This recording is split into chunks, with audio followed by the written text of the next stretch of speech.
The first shriek rang out at precisely 8:17 a.m. right when Bethany Kruger spotted a tow truck hauling away her beloved white Mercedes while half the neighborhood stood around recording the scene. Just 3 hours earlier, that same woman had attacked my brand new Camaro with a crowbar. I can still hear the sickening pop of shattering safety glass, the high-pitched scrape of metal on paint. That car was the product of 2 years of extra shifts. $40,000 worth of dreams reduced to a sparkling pile of glass littering my driveway. But what Bethany, the reigning tyrant of our HOA, didn't realize was that while she was busy destroying my car, I was dismantling her entire life. I had proof, bank statements, forged signatures, stolen HOA funds, all of it. And in just 12 minutes, police would be arriving to arrest her for felony fraud. So let me ask you, what would you do if a power-drunk neighbor decided to obliterate everything you'd worked for? Leave a comment and tell me where you're watching from. I want to see how far this story of justice travels. Because what happened next changed our neighborhood forever. But first, let me rewind to where it all began. My name's Darius, and 6 months ago, I was just an ordinary guy trying to rebuild after the worst year of my life. I was 52. Newly divorced, working as an electrician in the suburbs of Dallas. My ex got the house, the dog, and half my retirement. When the dust settled, I scraped together enough to buy a small ranch-style home in Willowbrook Estates, a picture-perfect neighborhood where every lawn looked cloned and everyone pretended to be friendly. I thought I'd finally found peace. I was wrong. The first big purchase I made with what was left from the divorce settlement was my dream car, a 2020 Ford Camaro SS in rally red. 40 grand, every dime I had left. I'll never forget that drive home, windows down, the scent of new leather mingling with the Texas summer air, the deep growl of that 455 horsepower V8 thrumming through my bones. For the first time since signing those divorce papers, I felt alive again. That feeling lasted exactly 3 days. Enter Bethany Kruger, the self-appointed queen of our cul-de-sac. Imagine someone straight out of a suburban catalog. Flawless. Blonde bob that didn't move even in the wind, expensive business casual clothes, and a white Mercedes C-Class she worshipped. Her home sat like a monument at the end of the street, the biggest, flashiest property in the subdivision, with a lawn so perfect it looked like synthetic turf installed by obsessive machines. Bethany had been HOA president for 6 years, ruling the place like her personal fiefdom. Her harassment started immediately. On my 4th day in the new house, I found a citation in my mailbox. My black mailbox didn't meet community aesthetic standards and had to be replaced with a brown one. $89 for a nearly identical piece of metal.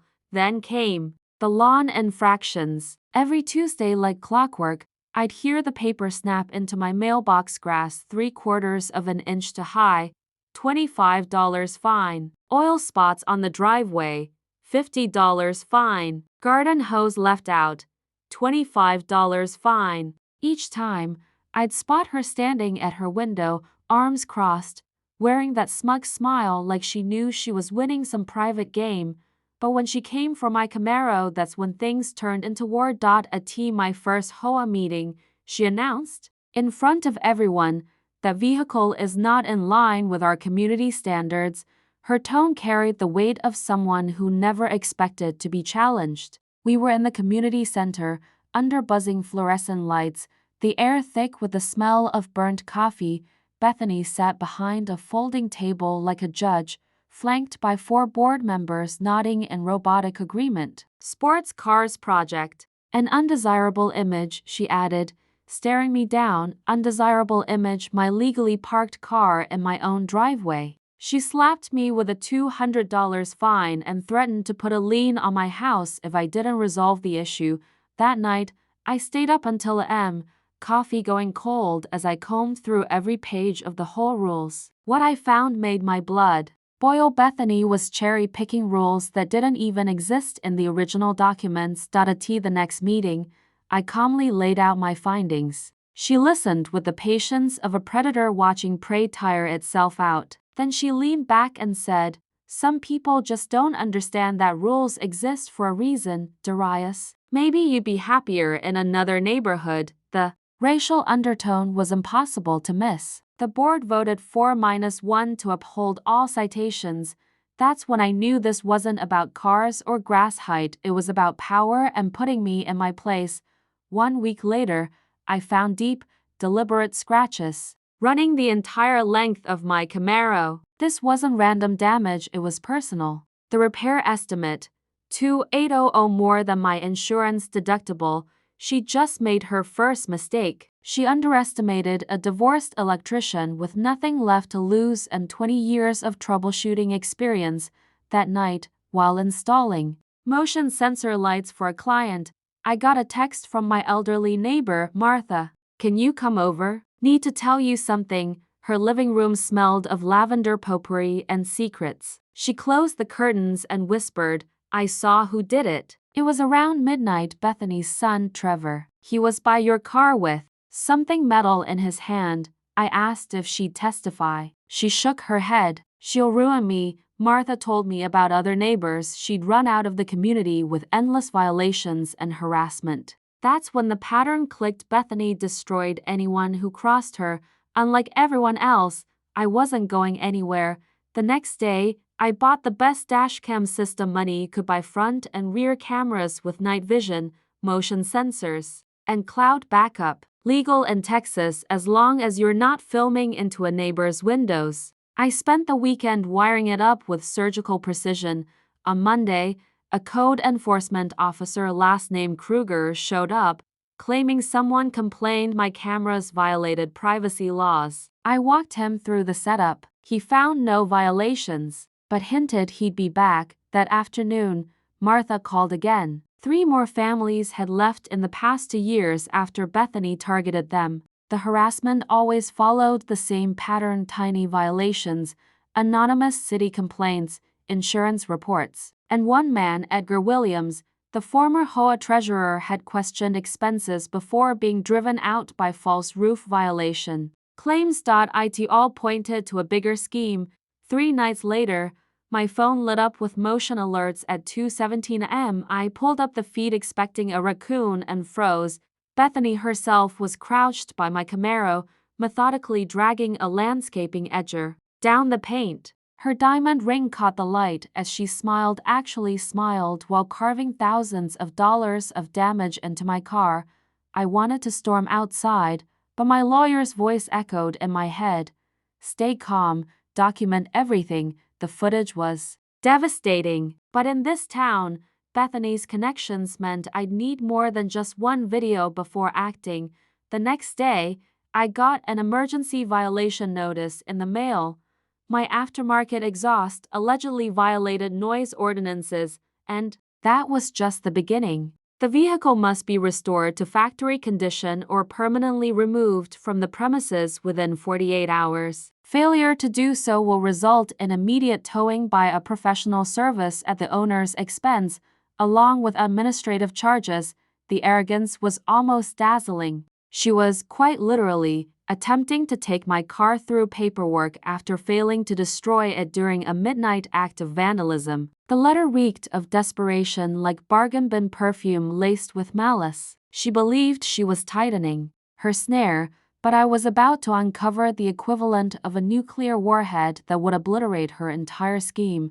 That evening, Martha approached my front door with the caution of someone carrying state secrets. "There's someone you need to meet," she murmured, scanning the street like we were about to trade spies on a bridge during the Cold War. "Edgar Williams is back in town. He's been waiting years for someone exactly like you. We met him at a shabby coffee shop half an hour outside the neighborhood, the bitter smell of burnt beans perfectly matching the taste of institutional rot." Edgar was a gaunt man in his 60s, the kind whose eyes carried the weight of knowledge too ugly to speak aloud for too long. "She's not just petty," Edgar began, his hands shaking as he pulled a bulging manila folder from his bag. "For 3 years, Bethany Kruger has been running an advanced embezzlement racket: fake invoices, phantom companies, purchases for equipment that never existed, minimum We're talking 45,000.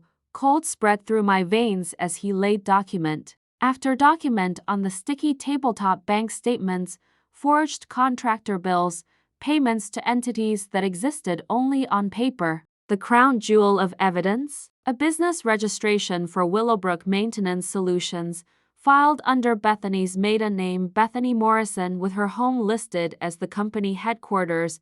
Every month she pushes $500 to $2,000 through bogus landscaping contracts, Edgar whispered. The timing lines up perfectly with her Mercedes payments. She's funding her lifestyle with stolen HOA funds while crushing anyone who asks questions. But then came the twist that set my electrician's brain sparking with fury. I've tried to take her down before, Edgar said. Filed police reports, contacted the state attorney general, even spoke to local media. That's when her retaliation began. Phony inspections claiming my roof needed $30,000 in urgent repairs, anonymous tips to cancel my homeowner's insurance over non-existent foundation damage. She was running a criminal syndicate from her HOA throne, wielding her authority like a medieval weapon to eliminate threats. Her mistake? Targeting someone with nothing left to lose and the technical skill to document every last detail.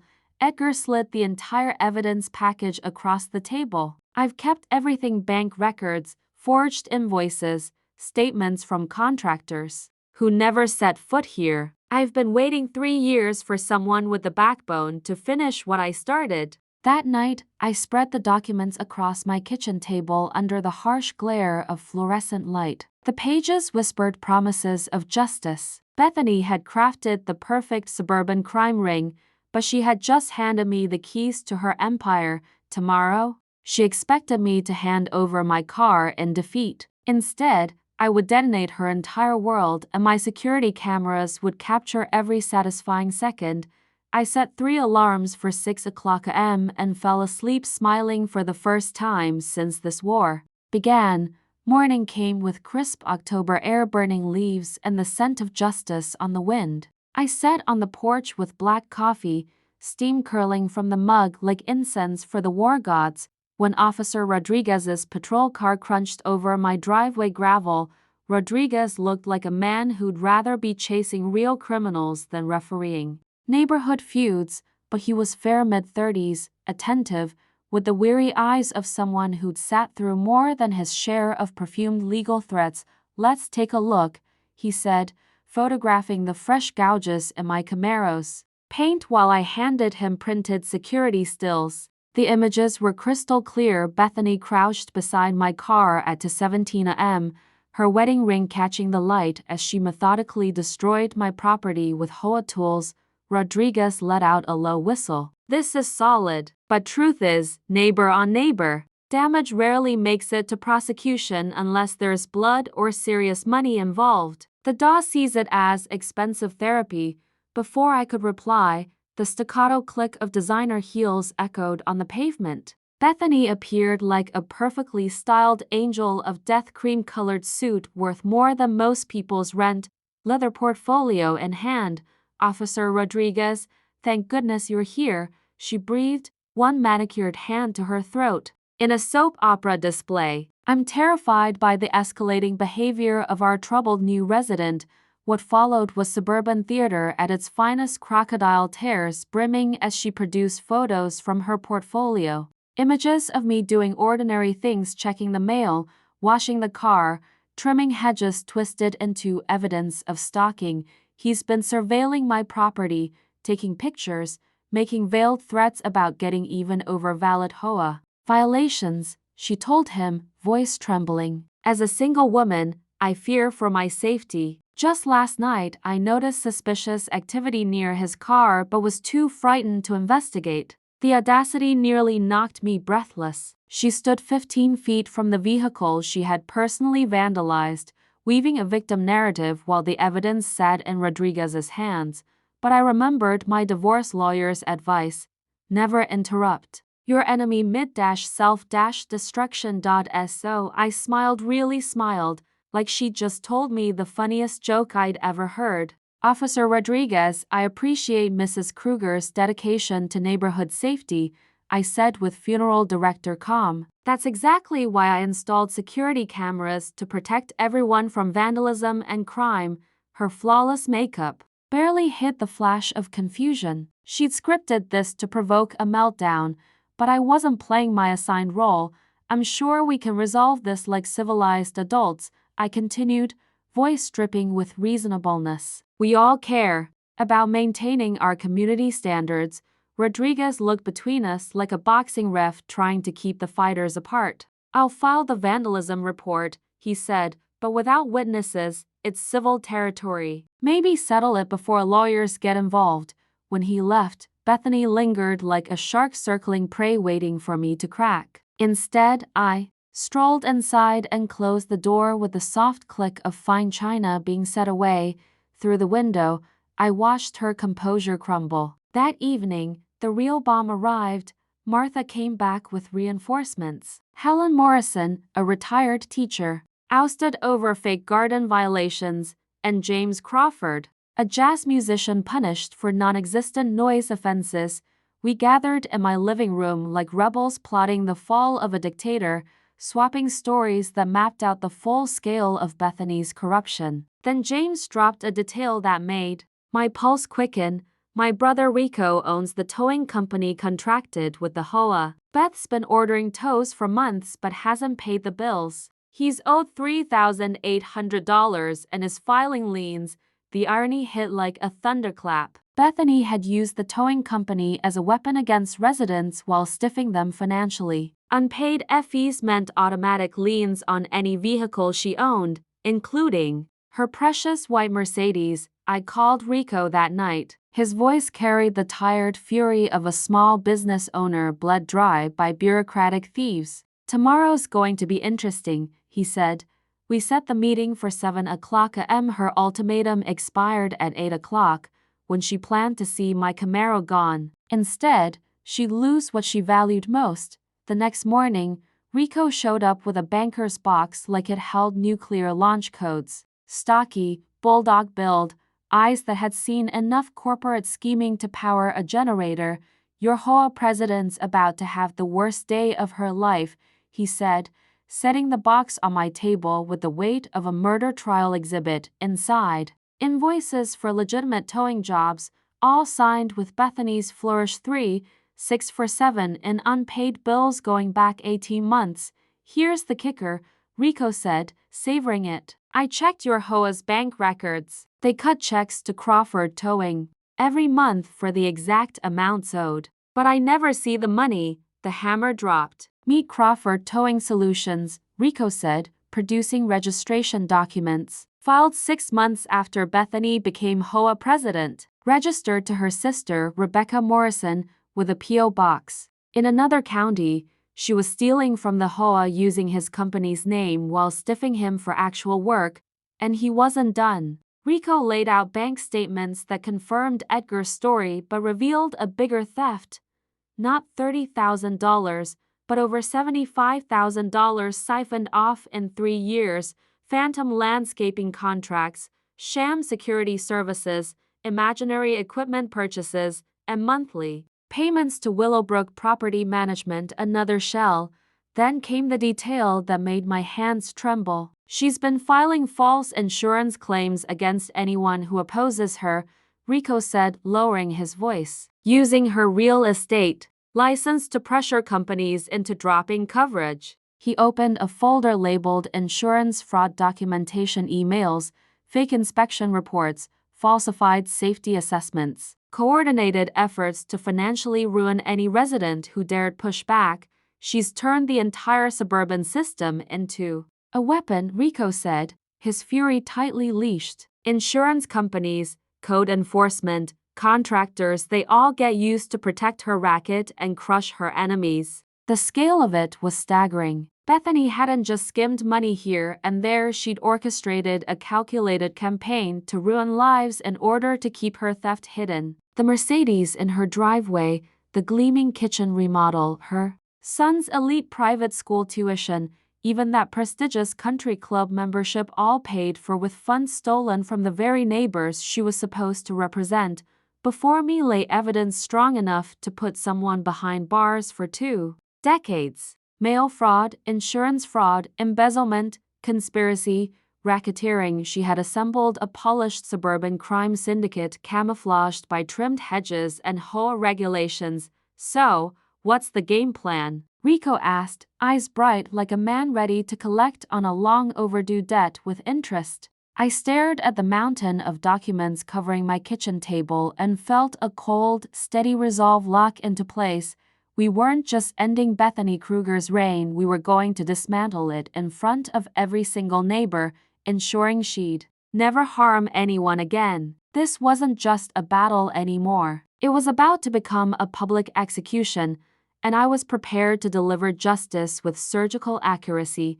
My garage had transformed into something between a tactical command post and a forensic lab, the kind of setup that would make CIA operatives envious. The concrete was icy under my knees as I crawled between stations, spreading out documents like a general plotting a coup. Edgar's financial records lined my workbench. Rico's unpaid invoices were taped to tool cabinets like battle maps, and the evidence of insurance fraud pinned to my corkboard looked like a serial killer's timeline.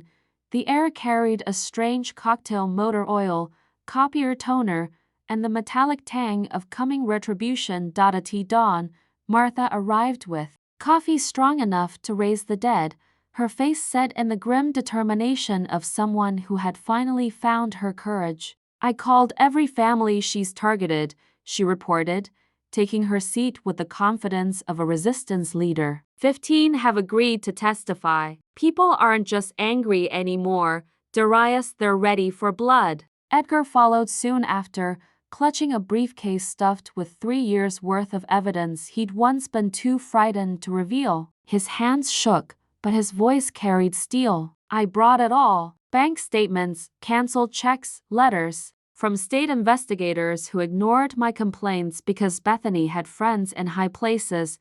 Our ace arrived at exactly Sarah Kim, a razor-sharp attorney who ate corrupt HOA boards for breakfast. She'd driven in from Dallas after Rico's urgent call, and her first words made my heart soar. "This is the most thorough HOA fraud case I've ever seen," she said. "We're not talking civil infractions here. This is federal racketeering." Sarah's briefcase was packed with legal firepower capable of toppling a small city. As she laid out documents across my workbench, she detailed exactly how Bethany's empire would collapse. Fraudulent liens? Gone in an instant under Texas Property Code, Section 51. But the real hammer is mail fraud. Sending fake invoices through USPS is a federal felony. That's a minimum 20-year sentence. It felt like watching a war strategist map the siege of Troy. We'd attack from every direction. Criminal charges with federal prosecutors, civil suits for triple damages, professional licensing complaints to wreck her real estate career, and media exposure to make sure she could never hide from the humiliation. Bethany wouldn't have a second to shred documents or run for a non-extradition haven. Rico had turned one corner of my garage into a full-scale surveillance hub for 1,000 cameras, directional microphones, even a drone for overhead footage. My insurance requires video for disputed tows, he explained, adjusting equipment with the precision of a filmmaker. Tomorrow, everything will be recorded in broadcast quality with synced audio. This was military-grade tech. And Texas, single-party consent laws meant I could legally record any conversation without Bethany's knowledge. We hid backup devices across the neighborhood, uploaded everything to cloud servers in real time, and stored copies in 3 different states to avoid tampering. Edgar, now part forensic accountant, walked me through audit tricks every homeowner should know. Reserve funds are for capital improvements or emergencies only. Mixing them with operating accounts is straight-up embezzlement. And using HOA money for personal expenses? That's a blatant breach of fiduciary duty. The steps were shockingly simple. Demand quarterly financials, request contractor receipts, verify that board meetings follow notification laws. HOAs thrive on residents' ignorance, and Bethany had exploited that perfectly. Rico's towing expertise added another layer. Legal tows need proper signage, 72 hours notice, and photo proof of the violation. Most HOAs skip those, which technically makes it theft. Always take a photo of your car before leaving it and document every missing sign. Demand all paperwork before paying a cent. Timing was everything. Morning rush hour guaranteed witnesses. School buses meant parents would be outside. Weeks of watching Bethany's habits told us she always did her self-appointed patrol at 8:15 a.m.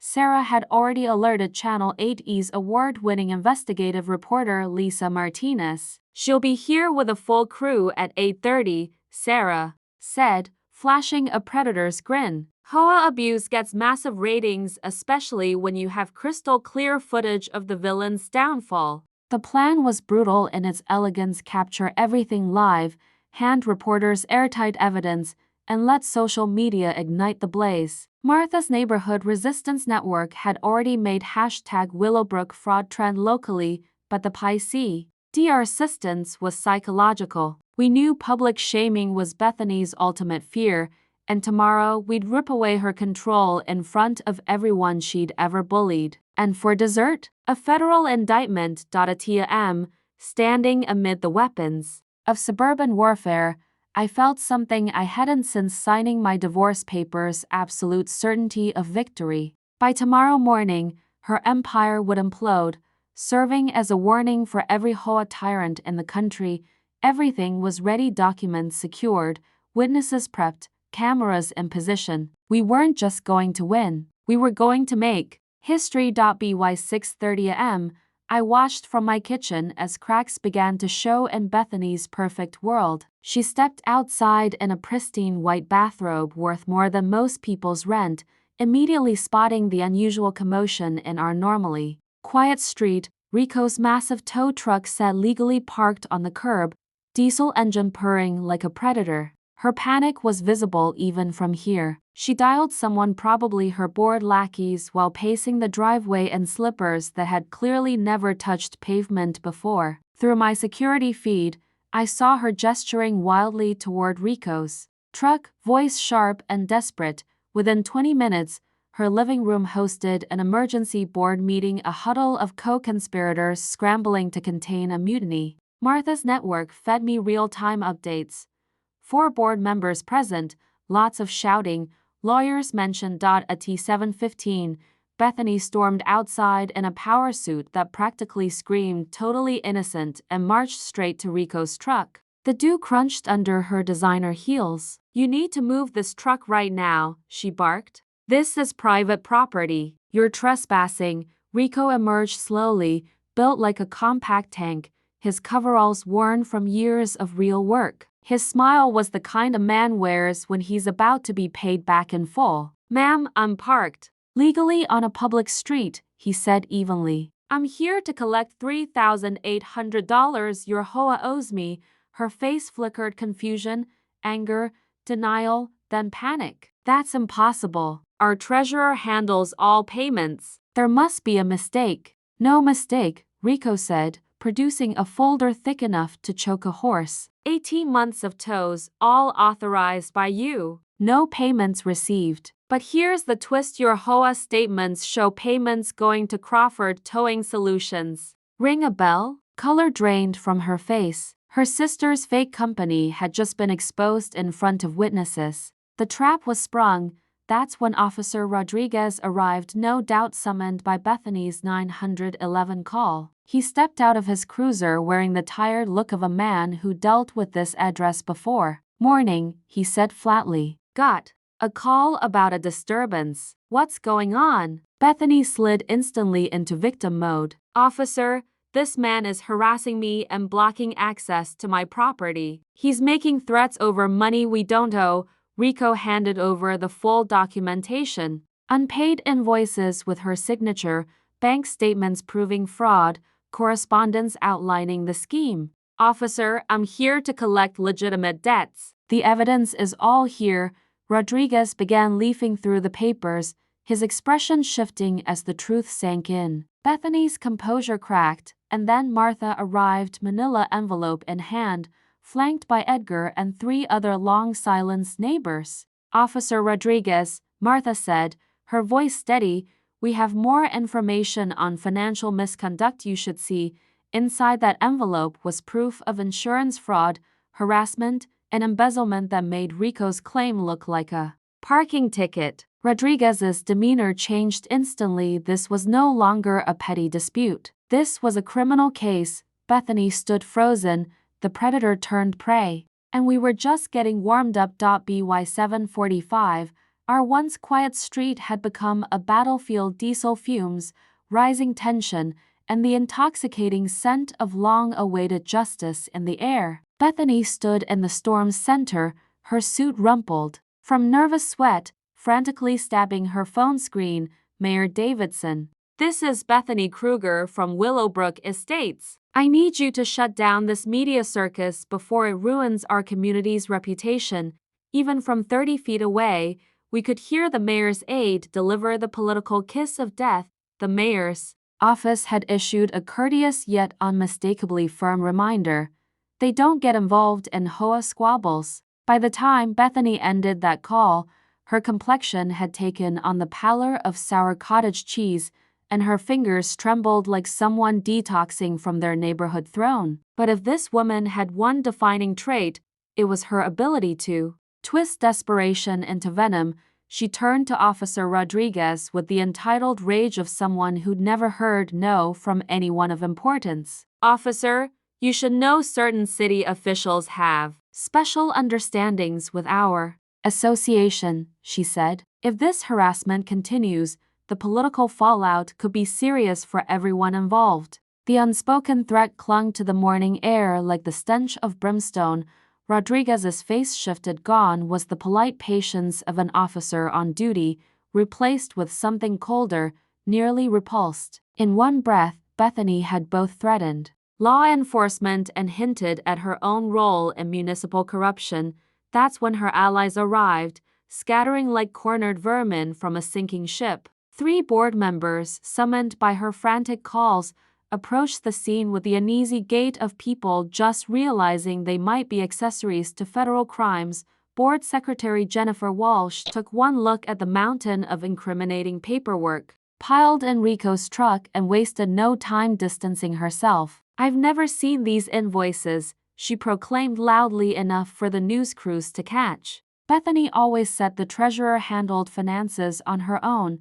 Tom Rodriguez, another board member, delivered an even sharper betrayal. "We were told these were standard expenses approved by past boards. Nobody ever gave us the contracts or receipts." The panic lacing his voice was unmistakable. He just realized his name might be on documents that could land him in federal prison. Criminal alliances collapse fast when decades in prison are on the table. Within minutes, Bethany's own hand-picked board was handing Officer Rodriguez testimony that unraveled every lie she'd told about unanimous approvals and proper procedure. But Bethany wasn't done yet. Her next stunt was her most unhinged. She called Channel 8 News directly, convinced she could seize control of the story before anyone else. "I need to report a coordinated harassment campaign by dangerous neighbors making terroristic threats against our community leaders," she cried into the phone, her voice splintering with hysteria. The irony was staggering. She just summoned the exact investigative team Sarah Kim had already supplied with evidence of her crimes. In the distance, the low growl of news van engines filled Bethany's eyes with false hope, as if the cavalry had come to save her rather than record her public downfall. Lisa Martinez, Channel 8's investigative reporter, emerged like a shark, catching the scent of suburban blood. In her hands was a folder with every damning piece of evidence we'd gathered. Her first question could have been scripted for an Emmy. "Mrs. Kruger, would you like to comment on documented allegations that you've embezzled more than $75,000 from community funds while using your position to intimidate residents into silence?" Bethany's expression was priceless, her jaw working like a fish gasping on dry land as high-definition cameras drank in every flicker of her unraveling. The moment that truly shattered her came when Edgar stepped forward, carrying a briefcase heavy with bank statements like it was filled with kryptonite. "I have 3 years' worth of statements proving systematic theft," he told the cameras with quiet, measured rage. "This woman destroyed my life to hide her crimes, and I can prove every transaction." By now, over 40 neighbors crowded the street, many filming as our HOA dictator realized she was surrounded by witnesses, by evidence, and by justice. For the first time in years, she was the one tasting fear. Rodriguez's voice cut through the chaos.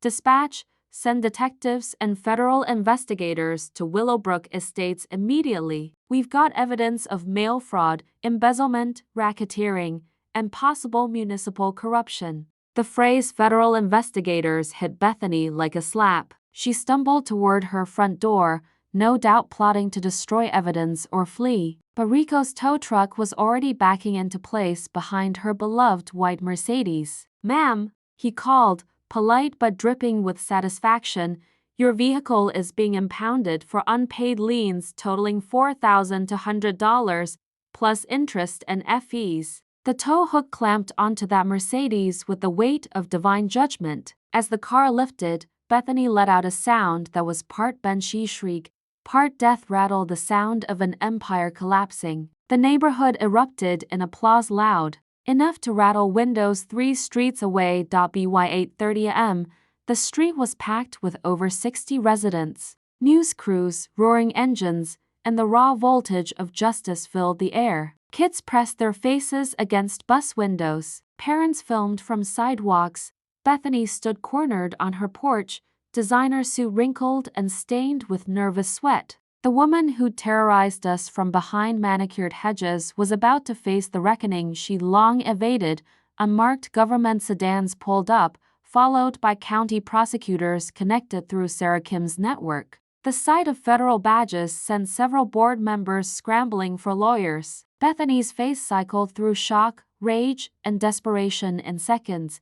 Then came her last, doomed attempt at control. She grabbed a Channel 8 microphone, climbed onto her porch railing, and began shouting like some deranged campaigner. "Neighbors, friends, this is a coordinated attack on our community values by outsiders who want to destroy what we've built." The response was pure mockery. "Where's our stolen money, Bethany?" someone yelled. Another voice, "Tell us about your sister's fake company." I wasn't letting her rewrite her own downfall. I stepped forward and took the microphone.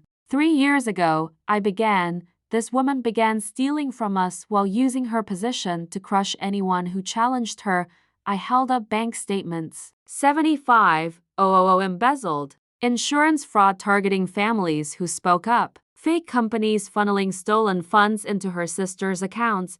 Bethany tried to cut in, but her voice cracked like glass. I held up my phone, showing security footage of her vandalizing my car at we have your signature on fraudulent invoices. Contractors you never paid. Residents you terrorized. The applause shook windows. Martha, crying, stepped up. She canceled my insurance with lies and forced me to choose between my home and my dignity. Edgar followed. She buried me in fake violations when I tried to audit the books. Helen Morrison, who'd driven from 2 counties away, said softly, "She destroyed my garden, then fined me for it."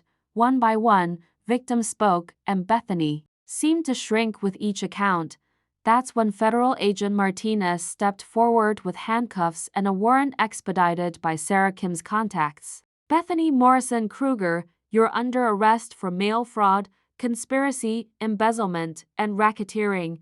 The Miranda warning rolled over the crowd like a funeral bell for her reign. Cheers erupted. Kids on buses pressed faces to the glass. Parents filmed history and then perfection. Rico's tow truck hoisted Bethany's Mercedes completely into the air. As the white trophy of her theft swayed, she was marched past it in handcuffs. I turned to the cameras. This is what happens when a community stands together, when we refuse to be silenced. The cheers were deafening, but sweeter still was the sound we hadn't heard in years, neighbors laughing freely. Rodriguez's final words in his report: "Suspect in federal custody." Community threat neutralized. Investigation ongoing. 6 months later, I sat in my driveway watching kids play in the street, something we hadn't seen in years. The air was filled with laughter, not fear. Bethany's sentencing? 3 years in federal prison,